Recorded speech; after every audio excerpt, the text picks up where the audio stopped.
3rd June. இன்னைக்கு ஏசப்பா நம்மளை பார்த்து என்ன சொல்கிறாங்கன்னா, சகாயம். இஸ்ரவேலே, நீ உனக்கு கேடு உண்டாக்கி கொண்டாய், ஆனாலும் என்னிடத்தில் உனக்கு சகாயம் உண்டுன்னு ஓசியா 13:9 சொல்லப்பட்டிருக்கு. ஓசியா தீர்க்கதரிசி இந்த வசனத்தை இஸ்ரவேல் மக்கள்கிட்ட சொன்னார். இஸ்ரவேல் மக்கள் என்ன பண்ணாங்கன்னா, ஏசப்பாவை மறந்து நிறைய பாவ வழிகளில் போனாங்க. அவங்களுக்கு அவங்களே அழிவை தேடிக்கொண்டாங்க. ஏசப்பா அவங்கள நேசித்தாங்க. ஆனால் அவங்க செஞ்ச தவறுகளால் அதுவே அவங்களுக்கு ஒரு ஆபத்தாக மாறிட்டு.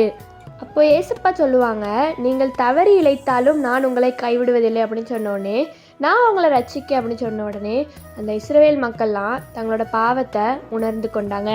நம்ம வாழ்க்கையிலையும் நிறைய இடத்துல நம்மளுக்கே கேடு உண்டாக்கியிருப்போம். ஆனால் ஏசப்பா நம்மளை இன்னும் நேசிக்காங்க, இன்னும் நம்மளுக்கு ஹெல்ப் பண்ணுவாங்க. அதனால் இன்றைக்கி நீங்கள் பாவத்தில் இருந்தீங்க அப்படின்னா மனம் திரும்பி வந்துடுங்க. ஏசப்பா உங்களுக்கு வெயிட் பண்ணிகிட்டு இருக்காங்க. ஜெபம். அன்புள்ள தகப்பனே, இந்த நாளை காண செய்த கிருபைக்கு நன்றி அப்பா. அப்பா, இஸ்ரவேல் மக்கள் எப்படி அவங்களுக்கு கேடு உண்டாக்கி கொண்டாங்களோ, அவங்க நிறைய பாவத்தில் சிக்கி கொண்டாங்க.